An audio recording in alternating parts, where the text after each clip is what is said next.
Oke, saya mulai rekam.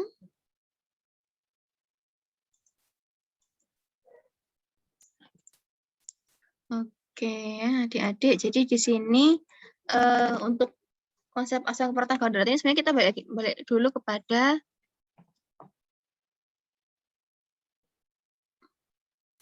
karakteristiknya. Jadi untuk karakteristik di sini, kenapa kok kuadrat itu penting ya? Jadi di sini sebenarnya karena kita tidak bisa memprediksi tingkat kegawatan pasien dan jumlah pasien yang datang. Jadi kita sewaktu-waktu bisa menghadapi pasien yang bermacam-macam ya, bisa mulai dari dia ada kegawatan pada RW-nya, breathing dan sirkulasi, serta pada disability, dan juga jumlahnya mungkin ada yang pasien datang itu satu persatu, atau mungkin bisa datang sekaligus 10 pasien datang bersamaan. Nah, itu bisa terjadi juga. Nah, apalagi pada situasi sekarang ini ya, di mana kita masih menghadapi pandemi COVID, sekarang malah trennya kegawatan ruang IGD itu dibagi dua. Ada ruang IGD yang khusus pasien COVID dan ada IGD untuk yang pasien yang non-COVID. Ini juga perlu kita pilah, jadi jangan sampai ada pasien yang COVID itu lolos masuk ke ruang yang non-COVID. Kemudian ini ya, ada keterbatasan dari waktu, data, dan sarana. Jadi ini makanya kita perlu melakukan adanya pengkajian yang jelas, yang berurutan, komprehensif, serta disertai dengan adanya diagnosis yang tepat, serta pemberlakuan tindakan yang tepat. Nah, ini juga perawatan di IGD khususnya ya akan kita berikan di seluruh usia. Jadi kita nggak bisa memilih pasien apakah yang mau kita tangani itu hanya pasien yang dewasa saja, tapi bisa jadi nanti yang datang itu bukan pasien dewasa, tapi juga ada mungkin bayi, anak-anak, kemudian pada lansia, atau mungkin juga ibu hamil yang dia notabene 2 in 1 ya, ada 2 pasien dalam satu tubuh. Ada pasien ibunya dan pasien bayinya, itu juga merupakan prioritas utama. Kemudian tindakan ini juga memerlukan kecepatan dan ketepatan yang tinggi. Jadi di ruang IGD itu beda dengan ruangan yang lainnya. Kalau misalnya ruangan yang lain kita tuh masih bisa melakukan pengkajian lengkap ya, mulai dari kepala sampai kaki, mulai dari pola eliminasi, pola istirahat dan sebagainya itu perlu dilakukan dulu. Baru kita menyusun diagnosis sampai pada evaluasi berurutan. Tapi kalau di IGD nggak bisa. Nanti kalau di IGD misalnya kita bisa jadi nanti akan menemukan pasien A, dia mengalami sumbatan jalan nafas. Nah, saat itu juga kita akan memperlakukan satu diagnosis langsung. Misalnya diagnosisnya adalah bersihan jalan nafas tidak efektif. Nah, untuk tindakannya bagaimana? Nah, tindakan yang harus dilakukan berarti kan kita akan membebaskan jalan nafas. Kita akan membuka RW-nya. Nah, itu berarti kita bersama-sama ya, bersamaan kita kita menemukan masalah, kita mengangkat diagnosis sampai pada kita melakukan tindakan itu dalam satu waktu yang bersamaan. Itu harus dilakukan secara cepat untuk menyelamatkan nyawa pasien.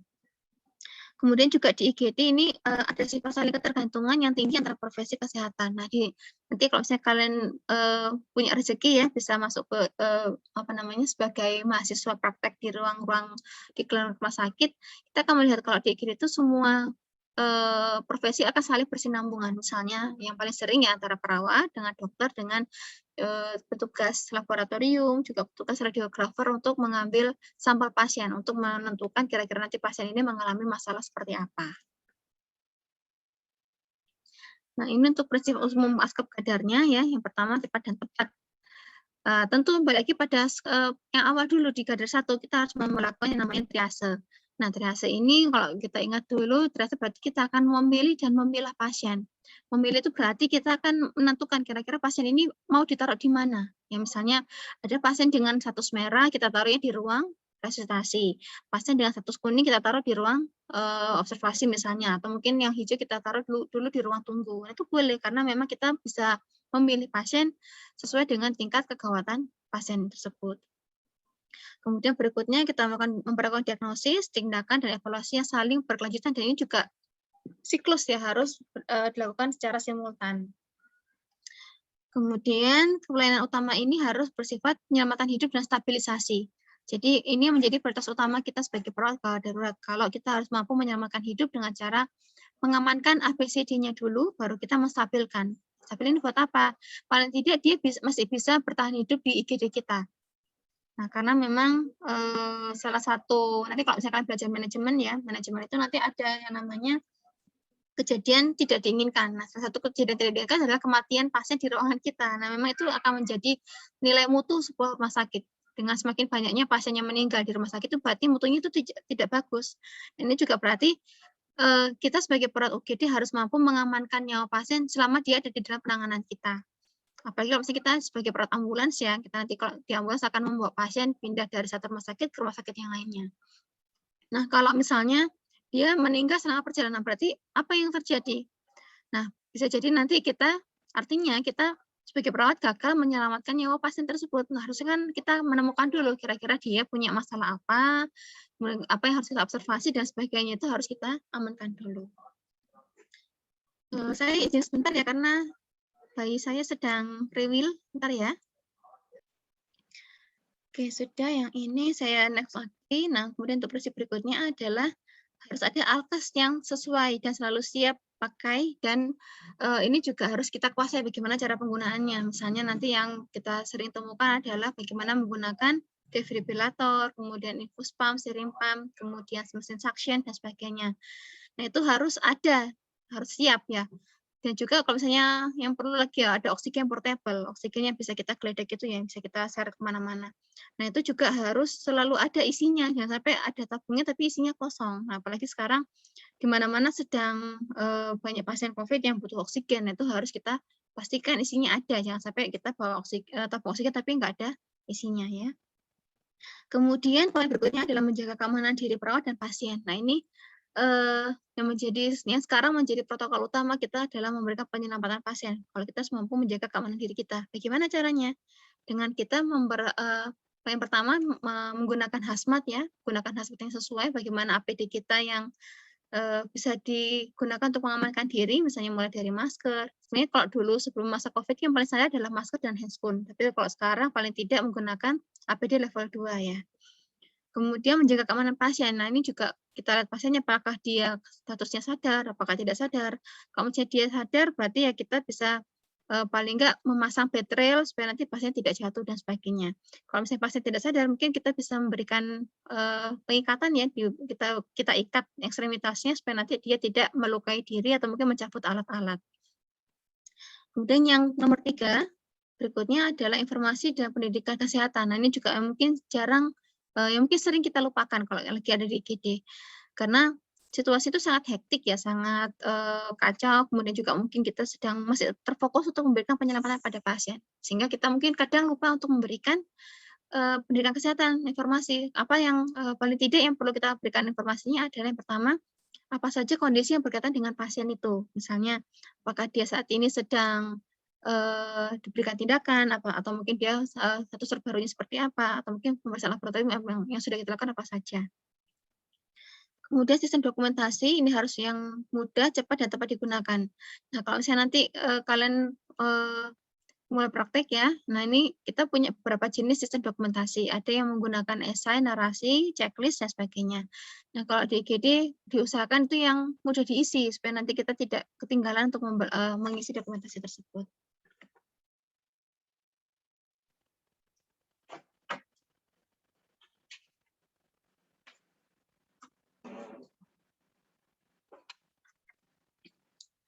Oke, kemudian yang terakhir kita harus tetap menjaga aspek etik dan legal keperawatan karena memang ruang IGD adalah ruang yang paling rawan ya sebenarnya. Karena ini juga sering kita dengar ada pasien yang menggugat kita di IGD, misalnya pasien dengan mungkin dia datang awalnya masih ada ya, kemudian kita rawat ternyata akhirnya pasiennya meninggal itu akan sangat sering bersinggungan dengan aspek etik dan legal. Jadi jangan lupa kita harus melakukan sistem dokumentasi yang tepat supaya nanti kita bisa ada pertanggungjawaban terhadap apa yang kita lakukan. Oke, kemudian berikutnya adalah tentang triase. Nah, triase ini kalau saya nanti kita mulai praktek ya, memang ada 2 jenis, ada triase rumah sakit dan triase lapangan. Kalau triase rumah sakit kita akan memberlakukan berdasarkan tingkat kegawatan yang paling tinggi yang kita tangani lebih dahulu. Tapi kalau yang bencana, yang kita dahulukan adalah pasien yang punya harapan hidup yang paling tinggi. Artinya pasien yang paling stabil yang kita berikan pertolongan lebih dahulu. Ini untuk sekedar mengingat saja ya, kategori triase, merah, kuning, hijau, dan hitam, atau mungkin ada yang pakai warna biru, enggak masalah mau warna apapun, sebenarnya yang penting adalah maknanya apa. Atau mungkin ada yang pakai P1, P2, atau mungkin pakai level 1, level 2 itu juga sama saja sebenarnya, tapi yang penting adalah apa yang mewakili kode tersebut. Oke, triase jangan lupa ya, kalau misalnya kita retriasi itu maksudnya kita lakukan kalau ada keterbatasan alat selama kita ada di lokasi kejadian. Ini saya skip saja ya. Sudah waktu tinggal 1 kemarin. Ini untuk alurnya silakan dibaca saja karena ini sekedar tahu saja ya. Jadi kalau kita ada di OGD harus ada paling tidak pasien ini ada triase dulu, ke rumah sakit, kemudian dibawa dengan ambulans. Sampai rumah sakit harus dites ulang untuk memastikan bagaimana kondisinya. Kemudian statusnya bisa ditentukan ya, ada hitam, nanti pasien akan dibawa ke kamar jenazah, kemudian merah, kuning, hijau.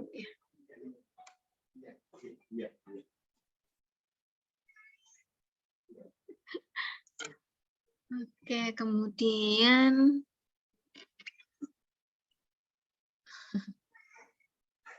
untuk reaksi emosi di UGD, nah ini juga artinya di UGD itu harus memiliki kestabilan emosi ya, karena memang kita akan menghadapi situasi yang tidak diharapkan, misalnya jumlah korbannya yang jumlahnya massal, atau mungkin keluarga pasien yang tidak kooperatif, atau mungkin juga pasien sendiri yang status mentalnya tidak stabil. Nah itu harus kita bisa mengamankan diri kita dan mengamankan pasien serta keluarga pasien. Nah, seperti ini ya, yang paling sering adalah kecemasan dan kehilangan.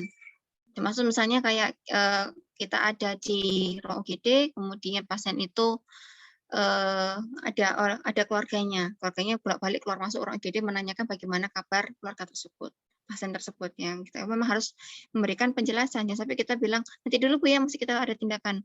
Nah, tapi paling tidak ada satu orang perawat yang mungkin tidak handle pasien dulu ya, perawat yang mungkin sebagai penanggung jawab yang bisa memberikan penjelasan bagaimana kondisi pasien dan apa saja yang sudah dilakukan kepada pasien tersebut. Kemudian kehilangan juga ya, apalagi kalau misalnya kita menghadapi pasien yang meninggal atau pasien yang DOA ya, pasien yang meninggal saat datang itu juga keluarganya biasanya bisa kita berikan waktu dulu bagaimana mereka untuk menghadapi kehilangan tersebut, karena memang rasa kehilangan itu tidak bisa kita abaikan. Nah, kita sebagai perawat harusnya juga bisa melihat situasi tersebut dan memberikan ruang pada pasien pada keluarga untuk menghadapi kehilangan tersebut sampai mereka lebih tenang ya.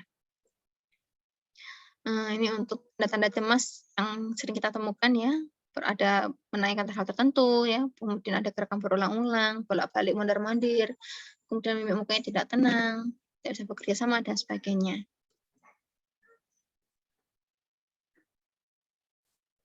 Kemudian ini ya, bisa dibaca saja, ini masuk di keperawatan jiwa sebenarnya ya. Saya langsung masuk kepada prosesnya. Nah, untuk pada proses ini ada proses yang awal adalah pengkajian dulu. Kalau pengkajian itu kita bisa mulai dari melakukan pengkajian primer, utamanya ada pengkajian nafas, kemudian breathing dan ventilasi, kemudian yang ada sirkulasi, disability, dan exposure. Nah, ini adalah pengkajian primernya. Untuk kasus yang non-trauma juga bisa kita lakukan EKG. Sebentar. Sambil gendong bayi, nggak apa-apa, bayinya mau ikut kuliah ya. Oke, kemudian berikutnya ada pengkajian untuk RW. Di sini kita perlu mengkaji ada tidaknya sembatan pada jalan nafas. Nah, cara paling gampang sebenarnya adalah kita menyuruh pasien berbicara. Jika pasien masih bisa berbicara, artinya dia tidak ada sembatan pada jalan nafasnya. Kemudian jenis yang perlu kita perhatikan juga apakah ada fraktur servikal, utamanya pada kasus trauma yang melibatkan dada dan kepala. Selalu kita perhatikan jangan sampai kita lakukan manipulasi terhadap lehernya, jangan sampai seperti itu. Takutnya nanti malah mengganggu saraf-saraf yang ada di diafragma, karena di situ ada nervus phrenikus yang dipersarafi di C3 sampai C5 ya. Nah, ini untuk jenis jembatannya ada jembatan jalan nafas total. Nah, kalau pada pasien sadar, dia memegang leher, gelisah, dan napak sianosis. Kalau dia tidak sadar, nanti dia akan terdengar suara nafas. Bisa jadi ada gargling, ada stridor, atau mungkin ada ya, mungkin bisa ada ronki sama wheezing juga. Kemudian untuk sumbatan parsial ini pastinya tampak kesulitan bernapas, ya mungkin tampak megap-megap gitu ya, atau mungkin tampak memegangi leher. Kemudian ada retraksi suprasternal. Jadi kita bisa lihat di cekungan sini ya, di daerah di atasnya sternum ini ada cekungan. Nah, itu kalau dia tanpa ada cekungan seperti itu berarti ada namanya retraksi suprasternal. Kemudian juga kita bisa mendengarkan ada suara tambahan ya dari jalan nafas tersebut, misalnya suara gargling jika ada cairan, kemudian snoring kalau misalnya dia lidahnya jatuh ke belakang, atau stridor kalau misalnya ada edem pada faringnya. Biasanya kalau stridor itu pada pasien dengan keracunan karbon monoksida ya. Sayang. Kalau sumbatan total seperti ini ya, tidak ada suara napas, kemudian ada retraksi interkostal, kemudian tidak bisa berbicara atau mungkin sudah tidak bisa batuk lagi, memegangi leher dan sebagainya. Kemudian pada breathing, nah di sini ada yang perlu kita kaji ada frekuensi nafas. Jadi dihitung selama 1 menit penuh berapa nafas dalam 1 menit tersebut.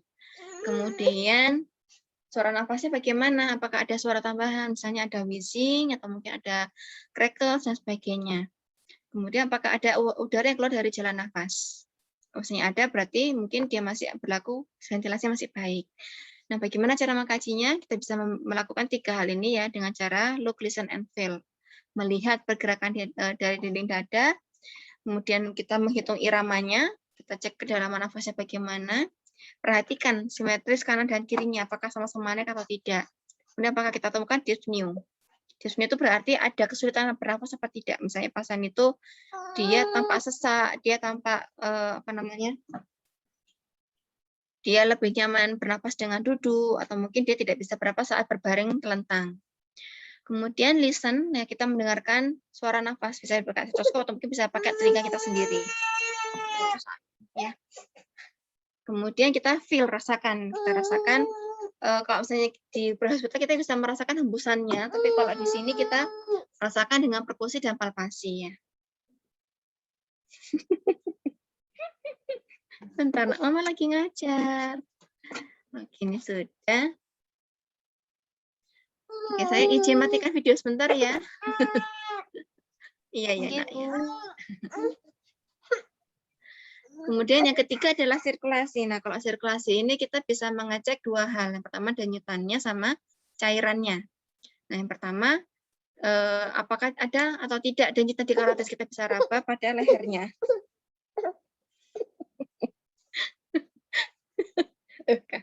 Kemudian yang kedua, apakah ada tanda-tanda shock yang muncul? Misalnya adalah nadi, yang pertama nadi yang bisa kita amati. Nah, kalau tanda-tanda shock pertama adalah ada hipoperfusi ya, ekstremitas yang ada di ujung-ujung akan terasa dingin. Nah, itu namanya hipoperfusi. Kemudian mungkin ada tanda-tanda penurunan status mental, ya.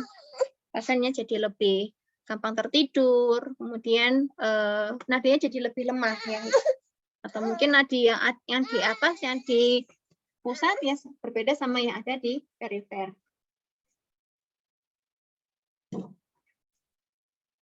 Oke, kemudian yang ketiga ada tidaknya perdarahan eksternal. Nah, kalau yang ini kita bisa melihat ya.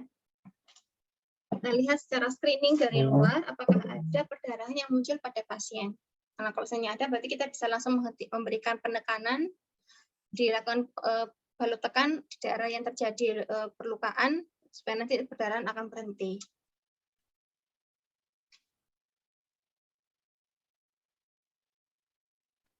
Suara saya masih jelas kah di sini? Jelas, Bu. Soalnya sambil berdiri. Oke, sudah. Kemudian yang berikutnya adalah pengkajian disability. Nah, ini berarti kita perlu mengkaji status kesadarannya. Yang paling gampang sebenarnya kita bisa menggunakan AVPU ya. Jadi kita bisa lihat apakah dia alert, verbal, pen, atau unresponsive. Ini masih tahu ya? Masih ingat ya apa AVPU itu? Bagaimana cara mengkajinya?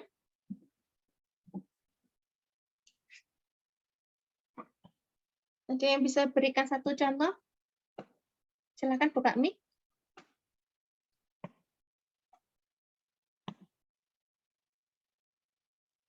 Atau saya tunjuk aja ya.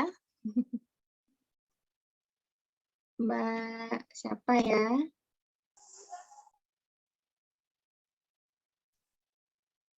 Mbak Mutmainah masih ada?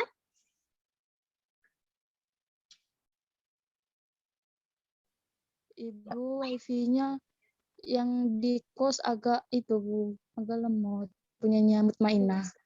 Oh, ini siapa yang bicara? Trifani Mbak Trifani bisa bareng menjawab? sama Mutmainah. Oh iya, wes. Nggak apa-apa. Silakan dijawab pakai Zoom-nya Trifani. Bagaimana cara mengkaji AVPU?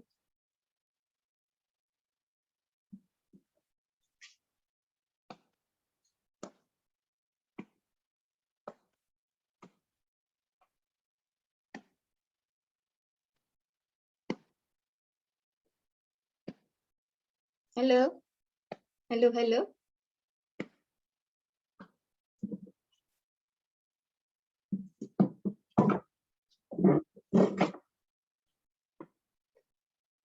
Siapa yang bisa masih ingat? Silakan yang lainnya enggak apa-apa.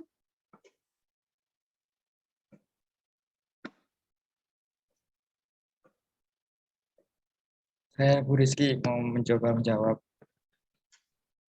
Ya, silakan. Alert itu seperti mengecek kesadaran korban pertama, terus jika tidak sadar dilakukan verbal atau dipanggil korbannya kliennya tuh pasiennya tuh dipanggil atau menggunakan kata-kata.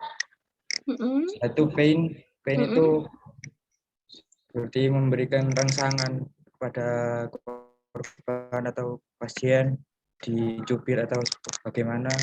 Terus responsif itu kan sudah tidak ada respon berarti. Iya, betul sekali Mas Rizky.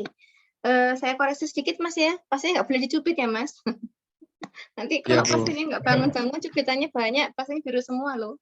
Ya, jangan dicubit ya. Jadi kita bisa menekan sternumnya, kita bisa tekan sternumnya dengan jari kita yang ada tulangnya itu loh ya. Jadi kita tekukkan, kita tekan di sternum supaya nanti bisa ada reaksi terhadap pasiennya. Oke, terima kasih Mas Rizky. Kemudian selain AVPU juga kita bisa gunakan GCS. Ya, GCS-nya berarti kita bisa cek semuanya, mulai dari respon pembuka mata, kemudian respon motorik sama verbalnya, pemahaman terhadap bahasa. Kemudian yang berikutnya pupilnya, yang perlu dicek dari pupil adalah pertama ukurannya berapa, kemudian apakah dia simetris kanan dan kiri, serta apakah dia berasal terhadap cahaya. Karena kalau sudah nggak berasal terhadap cahaya, pasti itu sudah mengalami mati batang otak ya, yang harus kita itu nanti intervensinya. Kemudian keempat, kemampuan motorik ya, apakah ada parese, dan juga perlu dinilai kekuatan ototnya. Iya sayang, iya nak, iya nak. Ya. Oke, sudah. Kemudian nanti untuk pengkajian primer ya, sekarang pengkajian sekunder. Nah, kalau pengkajian sekunder ini kita bisa mengkaji pertama adalah riwayat penyakit pasien. Sebentar ya. Nggih, Bu.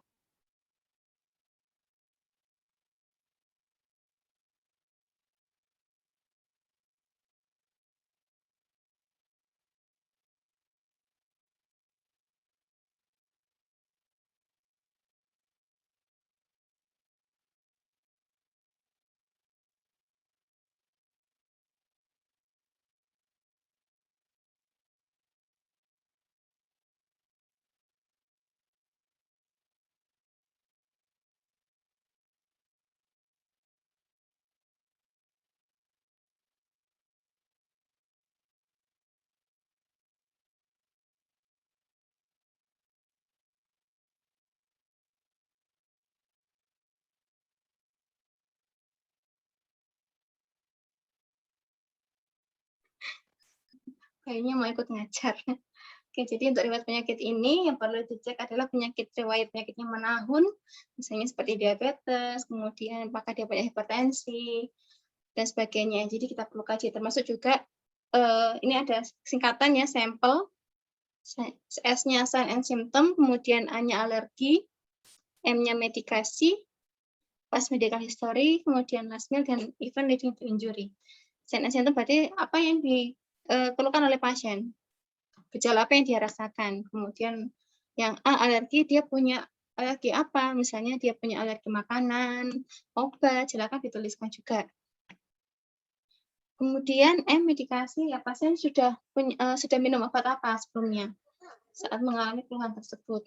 Kemudian juga apakah dia punya obat-obatan yang diminum secara rutin. Kemudian P, past medical history itu adalah riwayat penyakit yang lampau, yang tadi ya sama seperti riwayat penyakit. Kemudian juga yang perlu dicek adalah apakah ada riwayat operasi sebelumnya yang berhubungan dengan riwayat penyakit tersebut. Kemudian L-nya last meal, pasien terakhir makan jam berapa. Ini juga pentingnya untuk mengecek apakah ada risiko aspirasi, kemudian juga kalau nanti pasien ternyata direncanakan mau operasi, berarti pasien sudah siap untuk segera dilakukan tindakan. Kemudian event leading to injury ya, atau mungkin kejadian yang memicu terjadinya cedera sekarang. Misalnya pasien itu datang dengan tidak sadar, ternyata dia CVA atau mungkin kena stroke. Nah, kalau begitu kira-kira apa yang menjadi menyebabkan pasien datang ke tempat kita karena dia stroke itu? Ya misalnya dia habis berantem dengan anaknya, atau mungkin dia habis jatuh dari sepeda motor dan sebagainya, sehingga datang ke tempat kita. Kemudian berikutnya adalah metode yang digunakan untuk mengkaji nyeri. Nah, ini kita bisa menggunakan PKRST. Nah, ada yang masih ingat apa saja PKRST? Silakan.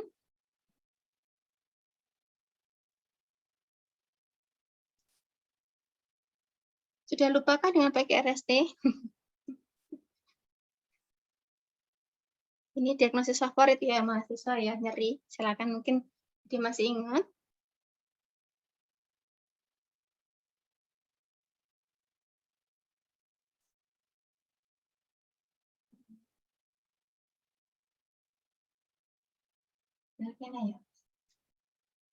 Ya, silakan Mbak-mbak, Mas-mas, sambil saya naruh bayi dulu ya. Silakan kalau ada yang mau bicara, apa itu PKRST?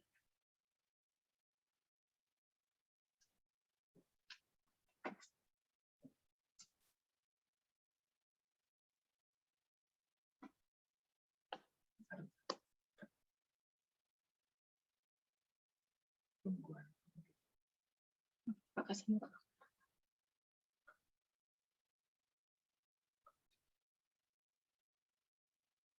Halo. Ayo, apa itu PKRST? PKRST. Iya, silakan, Mbak. P itu provokatif atau paliatif. Untuk menanyakan apa kira-kira penyebab timbulnya rasa nyeri. Kemudian untuk G-nya kualitas atau kuantitas, seperti seberapa berat keluhan nyeri yang terasa.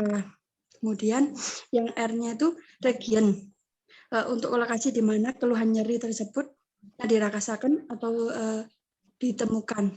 Kemudian untuk skala severitas, yaitu untuk skala kegawatan dapat dilihat menggunakan GTS. Kemudian untuk T-nya timing, kapan keluhan nyeri tersebut mulai ditemukan atau dirasakan. Apa seperti itu, Bu? Iya, terima kasih Mbak Dewi tadi ya. Iya, Bu. Ya, Mbak Dewi, saya tambahkan dikit, Mbak ya. Untuk view kualitas itu bagaimana rasanya nyeri itu? Misalnya apakah seperti ditekan-tekan, apakah seperti ditusuk-tusuk, atau mungkin seperti ditindih benda berat. Nah, itu perlu kita tanyakan dengan jelas. Bagaimana kualitasnya? Bagaimana rasanya? Apakah kayak diremas-remas, ditekan-tekan, ditusuk-tusuk seperti itu ya. Kemudian untuk yang S itu severity, kita menggunakan skala. Kalau dulu mungkin kalian masih ingat pakai yang visual analog scale ya, dari skala 1 sampai 10. Satu nyeri ringan, 10 nyeri berat. Itu perlu kita tanyakan pada pasien. Nah, tapi perlu diingat kalau pengkajian PKRST ini pengkajian bersifat subjektif ya. Jadi meskipun di situ nanti ada skala, tapi tetap hasilnya adalah pengkajian subjektif. Oke, kemudian berikutnya adalah pengkajian head to toe. Ya, terima kasih Mbak Dewi ya. Saya lanjutkan lagi ya. Berikutnya adalah pengkajian head to toe. Jadi ini kita bisa mengkaji secara cepat ya dari kepala sampai kaki. Kira-kira nanti dia kita temukan masalah di mana. Jadi bisa jadi nanti mungkin pasien itu dia mengeluhnya nyeri kepala, tapi ternyata juga punya masalah pada kakinya, ada luka misalnya, itu juga bisa terjadi. Kemudian pengajian psikososial. Pengajian psikososial berarti dia nanti paling tidak apakah ada orang yang terdekat dengan pasien. Berikutnya adalah pemeriksaan penunjang, pemeriksaan laboratorium, misalnya darah lengkap ya untuk mengetahui nilai hemoglobin, mengetahui nilai leukosit dan sebagainya. Kemudian ronsen, apakah perlu kita lakukan ronsen, misalnya ronsen paru, ya ronsen dada, mungkin ronsen kepala dan sebagainya untuk membantu menegakkan diagnosis. Nah, kemudian untuk diagnosis di sini, nah bedanya mungkin dengan diagnosis di tempat lainnya, kalau di IGD mungkin tidak ditulis secara lengkap ya. Jadi kalau biasanya kita kalau membuat diagnosis itu kan terdiri dari 3 hal ya. Ada ini ya, ada problem, ada etiologi dan ada simptom. Tapi kalau di IGD mungkin tidak sempat kita temukan tulis sebanyak ini ya.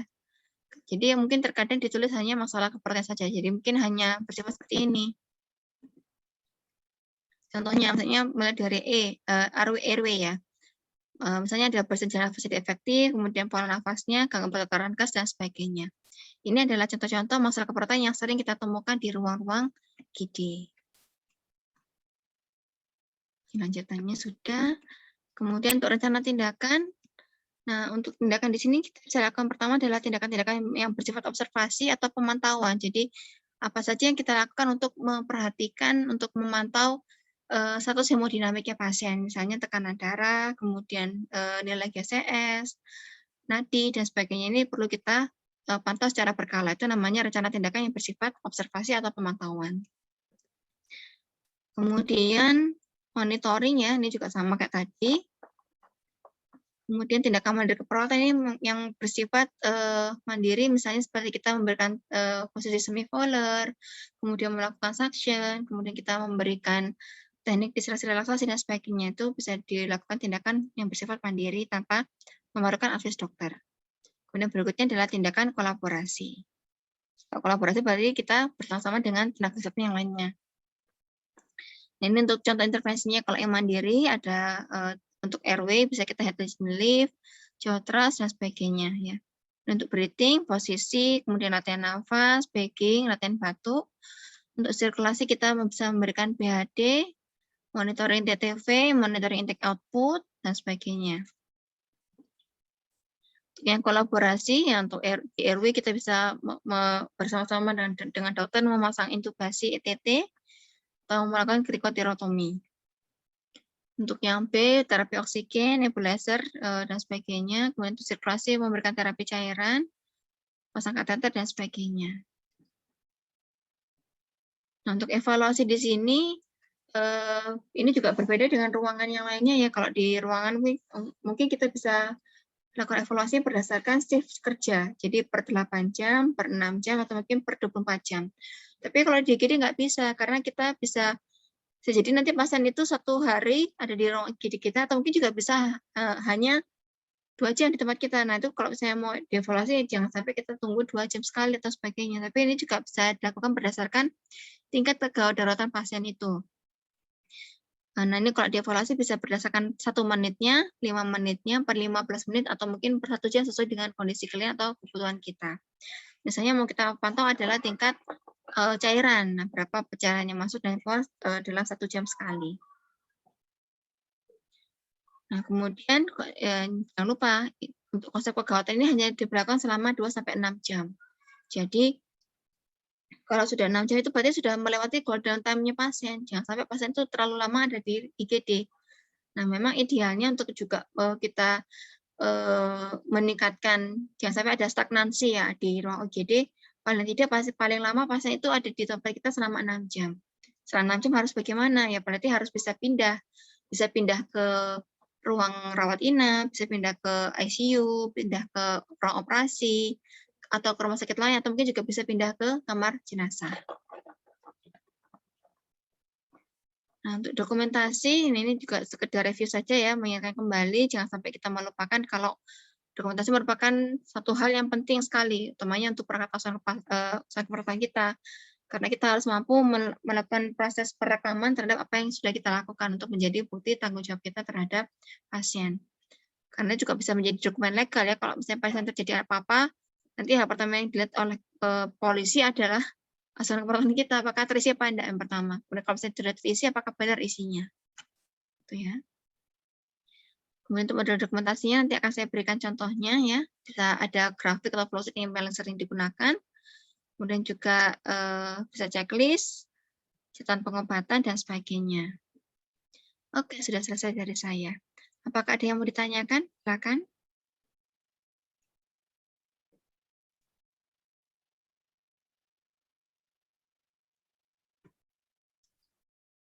Apakah ada yang mau ditanyakan, Mbak, Mas?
Sudah jelas? Sepertinya sudah, Bu. Sudah lelah sepertinya ya. Ya sudah, saya nggak maksa. Yang penting kalian ini hari ini kita review saja berkaitan dengan ASKEP-nya tetap seperti yang kemarin sama kok ya, ada pengkajian primer dan sekunder. Kemudian untuk kuliah hari ini materi ini akan saya upload di Classroom untuk kuliah kedua. Jadi untuk kuliah pertama tadi akan saya upload RPS dulu. Kemudian untuk pertemuan kedua saya upload untuk yang materi hari ini. Jadi nanti kalau misalnya ada pertanyaan, ada yang mau didiskusikan, silakan dituliskan di kolom komentar yang ada di topik tersebut, di dalam topiknya, jangan di luar ya. Jadi nanti silakan kalian bisa bertanya di situ supaya nanti bisa terstruktur ya, lebih jelas lagi. Kemudian untuk absennya, hari ini nanti silakan absen 2 kali ya. Ini formnya belum saya buat, nanti habis ini saya sharekan di Mbak Istiqamah. Nanti silakan absen 2 kali. Kemudian setelah itu Mbak Istiqamah nanti juga bisa upload dari sisi mahasiswa ya, silakan diupload untuk jumlah partisipan hari ini di pertemuan 1 dan pertemuan 2. Gitu.